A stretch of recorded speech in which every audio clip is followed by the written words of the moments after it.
Isang nagbabagang balita matapos tawaging duwag si Senator Raffy Tulfo. Ika ng karamihan, pati na rin ng publiko, marami na ang nakapansin kung bakit siya nananahimik sa gilid. Katuwang na rin ang kanyang kapatid at iilang mga senador.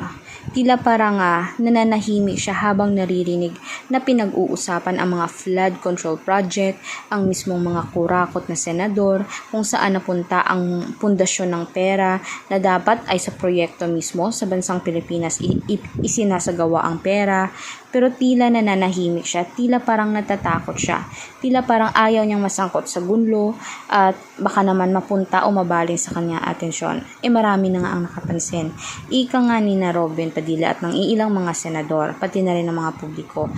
Magaling lamang umano si Raffy Tulfo, si senador, doon sa mga pagtutulungan sa mag-asawa tulad na nga ng mismong programa niya na The Raffy Tulfo in Action. Pero gayon pa man, sa salitang dapat ay ipaglaban ang Pinoy sa Malacanang, maging sa presidente, maging sa kapwa senador at kahit sinong mga opisyales, ay dapat ipaglaban ang karapatan ng Pinoy ay hindi siya talaga sumasali doon dahil ayaw niyang ibaling sa kanyang init ng ulo at mismong mapipintasan siya dahil baka nga umano isa siya doon. Kaya naman ika ng mga mamamayang Pilipino ay tumulong naman siya, magsalita siya, bigyan ng boses, hindi yung kung tatawagin siyang duwag ay parang pinaninindigan na lamang niya. Tulad na lamang si Senator Robin Padilla, marami ang galit, marami din namang hindi. Pero bagkus siya naman mismo ay talagang prangka.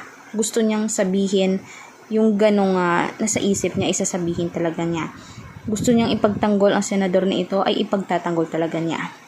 Kaya dapat na talaga ang ating presidente ay talagang magsasalita na at mag-iba naman sana ng pag-uugali.